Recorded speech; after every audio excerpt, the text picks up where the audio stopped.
इस कार्यक्रम के प्रायोजक है Saheli exclusive ladies wear, Suhag jewellers के सामने, सरदारपुरा बी रोड, जोधपुर।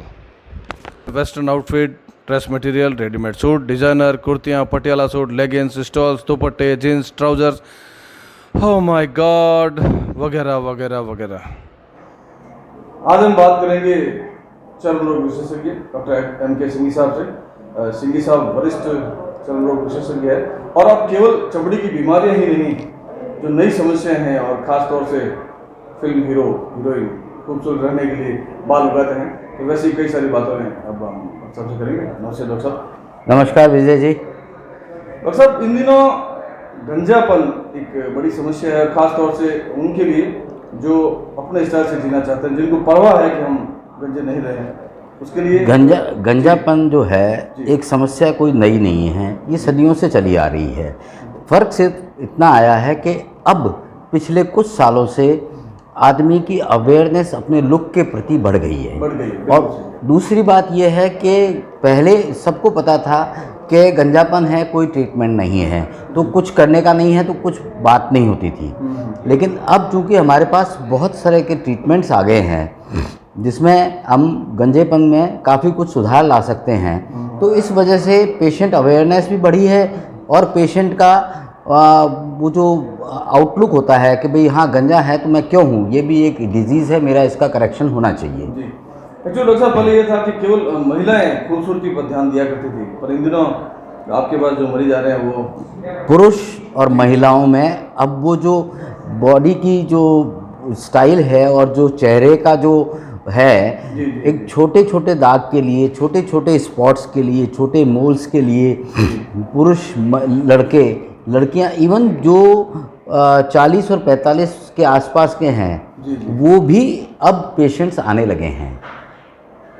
जो पहले 10 साल पहले या 15 साल पहले ये नहीं था। इसके दो कारण हैं। एक तो कुछ सुविधाएं 15 साल पहले अपने यहाँ भी नहीं थी, अपने जोधपुर में बहुत सारी चीज़ें नहीं थी जो पिछले 10-15 साल में अपने यहाँ नई चीज़ें आई हैं। दूसरा, अवेयरनेस भी काफ़ी बढ़ गई है क्योंकि यूट्यूब और दूसरे चैनल्स हैं, उसमें ये सब चीज़ें आती हैं। फिल्मों में देखना, फिल्मों में अभिनेताओं को, हीरोइन को वैसे चमकदार खूबसूरत, हाँ, तो वो उस वजह से सब चीज़ें जो है अब रूटीन में आ गया है कि हर रोज़ जो है कॉस्मेटिक की समस्या को लेके लड़के, लड़कियाँ, प्रौढ़ावस्था की महिलाएं और वो। अच्छा, दूसरी बात एक ये भी आई है कि कंसेप्ट ऑफ ओल्ड एज थोड़ा सा चेंज हो गया है।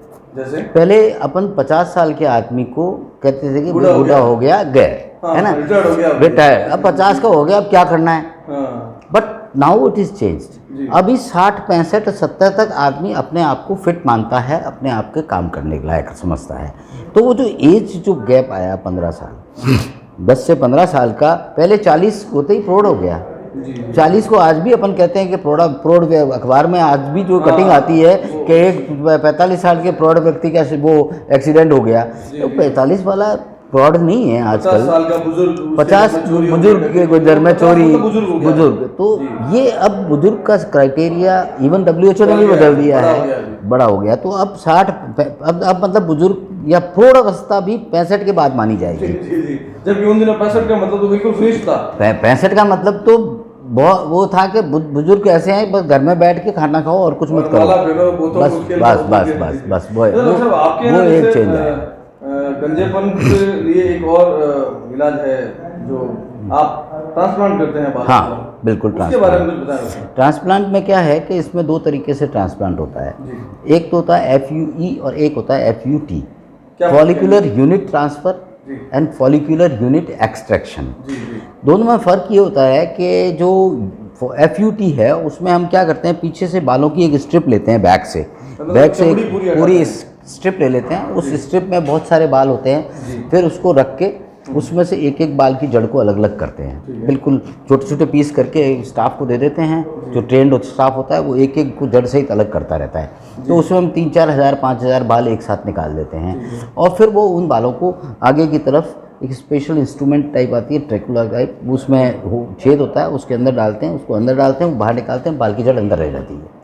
और जस्ट लाइक वो जैसे दूब को यहाँ से उठा के यहाँ डाल बस जैसे घास को किसी पौध अपन एक जगह एक सारे बीज लगा दिए और फिर अपन ने अलग अलग जगह पे लगा दिए, तो वो एक सिस्टम होता है। अब इसमें FUE और FUT में फ़र्क ये है कि FUT में हम एक स्ट्रिप ले लेते हैं, FUE में हम स्ट्रिप नहीं काटते, तो पीछे कोई चीरा भी नहीं लगता है, और हम एक एक बाल को जड़ सहित वहीं से निकालते हैं। एक बिल्कुल फाइन नीडल होती है, उसके अंदर छेद होता है, बाल की जड़ से थोड़ा सा बड़ा, वो अंदर छेद से बाल की जड़ के चारों तरफ छेद डालते हैं, उसको डालते हैं नीडल को, रोटेट से घूम के वो बाल की जड़ लूज़ कर देता है, वो पकड़ के बाहर निकाल देते हैं, आगे लगा देते हैं, जहाँ से नहीं है वहाँ लगा देते हैं। तो सब इन दोनों इलाज में जो है वो पैसों में भी अंतर होता होगा? FUT और FUE में फ़र्क ये है कि FUT में एक पीछे की तरफ पूरा एक अपन ने स्किन हटाई तो पूरा एक स्टिच लगता है, टाका लगता है, और FUT का जो निशान है वो दिखता है। अच्छा, है ना, हल्का फुल्का अगर आजकल बहुत अच्छी अपन स्टिचिंग भी कर लें तो थोड़ा दिखता है, और FUE में बिल्कुल पता ही नहीं लगता कि कहाँ से बाल निकाले, क्योंकि एक एक जड़ निकालने में कोई निशान आता नहीं है।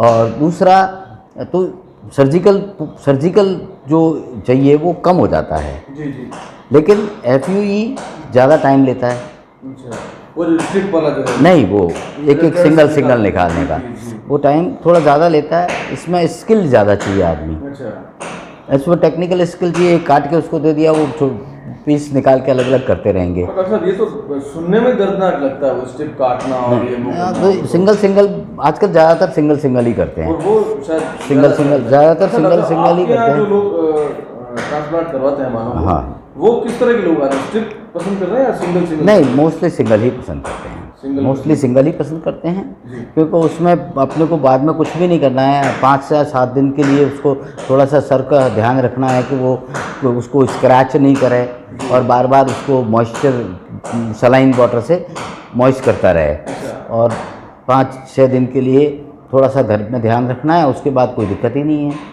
इसमें जैसे लोग, बहुत से लोगों को बड़ा भ्रम है, डरते हैं लोग, और पता नहीं कैसा करेंगे, क्या करेंगे। एक कराने से पहले की एंग्जाइटी हर एक को होती है। मेरे यहाँ एक छोटा सा मोल होता है, 2 मिलीमीटर का चेहरे पे दाग होता है, वो 5 बार आता है जाता है, सब जाऊँ कराऊँ नहीं कराऊँ है, और जिस दिन वो करा लेता है उस दिन कहता है यार मैं फालतू ही 5 चक्कर काटे, इतनी सी देर का तो काम था। तो ये एक करने से पहले आदमी हर एक कोई नई चीज़ करने से पहले, क्योंकि वो एक्सपीरियंस नहीं हुआ, तो उसको थोड़ा सा एक एंग्जाइटी स्ट्रेस रहता है।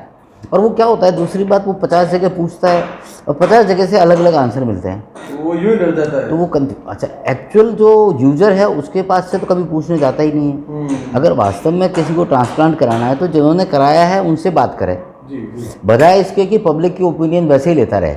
जी, है ना, क्योंकि पब्लिक ओपिनियन में तो मेरे पास बहुत सारे पेशेंट ऐसे आए कि साहब 10 दिन तक सर सूजा रहता है, वो आके सवाल करते हैं कि साहब मैंने सुना है कि इसमें सर सूज जाता है, बहुत दिन तक हेडेक रहता है। अब ये सवाल हैं जो उसको किसी ने बताए हैं, लेकिन ऐसे किसी ने नहीं बताया कि जिसने करवाया वो नहीं बता रहा, वो नहीं, दूसरे ही बता रहे हैं जिनको पता ही नहीं है। अपने यहाँ तो ये है ना कि हर आदमी की नॉलेज जो है, हर आदमी की नॉलेज हर फील्ड में है, सब तो उसका फ़र्क पड़ता ही है, वो वाली बात है। डॉक्टर साहब, आपके यहाँ जैसे जिन लोगों ने ट्रांसप्लांट करवाए, बाल लगवाए हैं, उनकी ग्रोथ कितने टाइम में होती है?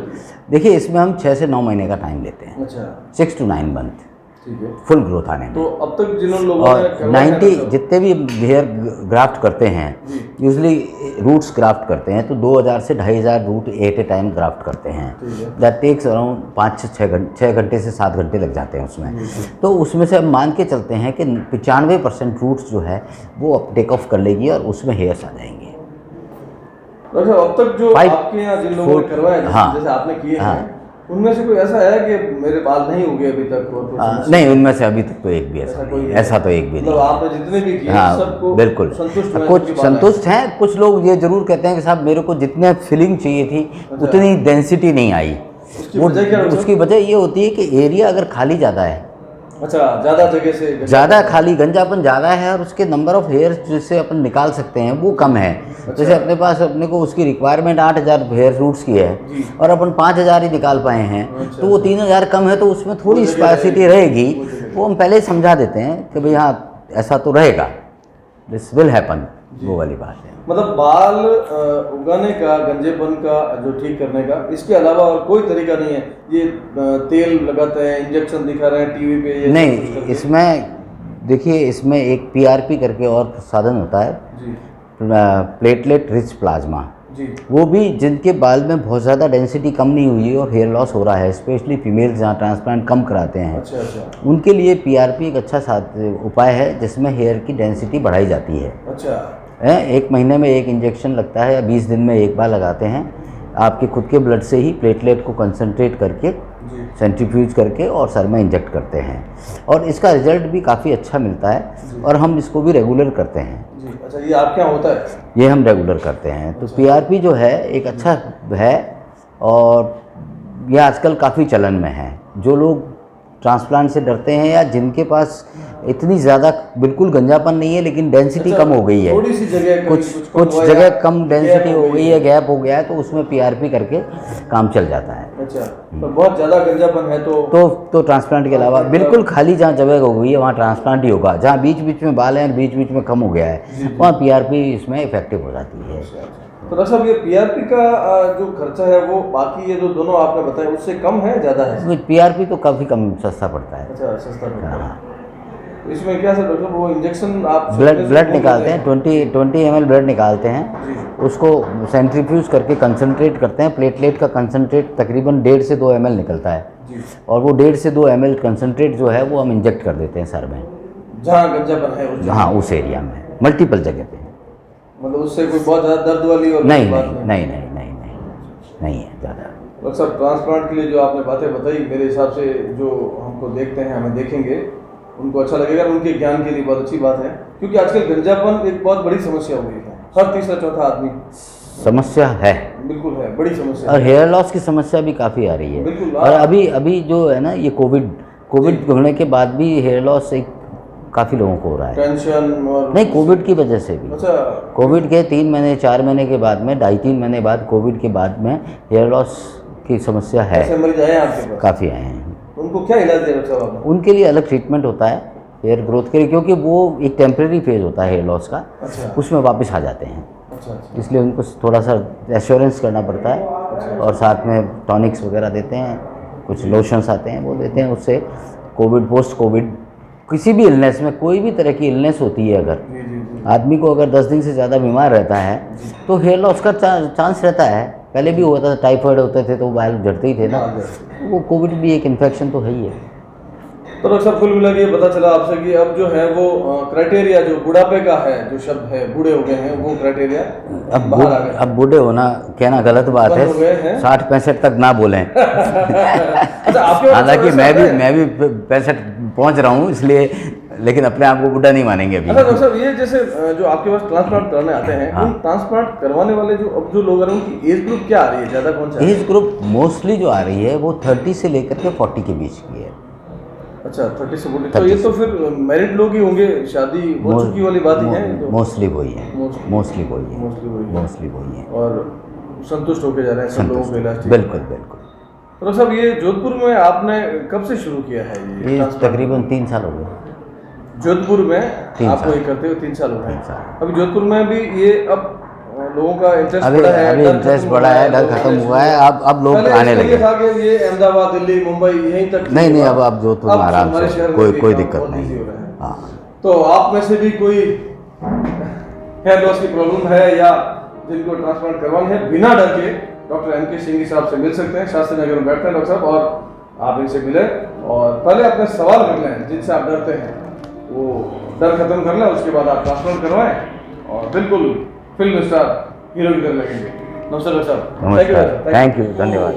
घंटी बजाने वाला क्या बोलते हैं उसको, क्या, हाँ, ओ सब्सक्राइब जरूर करें, जिससे मेरे हर वीडियो, मेरी बात, मुलाकात, समाचार, फिल्मी बातें, राजनीति पर बातें और जो भी बातें हो, आप तक समय समय पर पहुंचती जरूर है। क्यों? क्या आप नहीं चाहते कि आप मुझसे बात करें और मैं आपसे बात करूं?